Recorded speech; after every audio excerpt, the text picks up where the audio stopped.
Okay, so let's try natin tong hero na 'to kasi ito talaga yung gusto kong ginagamit 'pag maglaro ako ng Mobile Legends.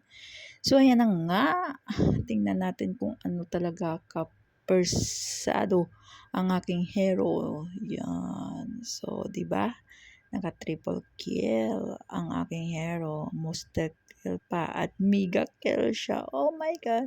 Minsan lang ako naglalaro ng aking Mobile Legends dahil kung minsan marami akong trabaho, so no time tayo maglaro dito. So ngayon, kaninang afternoon na ako naglaro nito.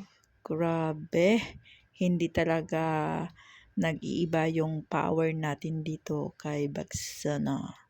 So, yan po talaga yung hero ko na dinadala palagi. I love this hero.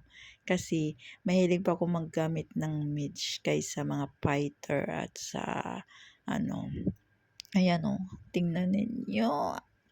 Yan. So, talo talaga at iyak talaga dito yung kalaban dahil nga natalo sila for only 5 minutes ata or yeah, dahil parang si Monton yung nagbigay ng kalaban na hindi ata 'tong mga baby, mga iyakin siguro itong aming kalab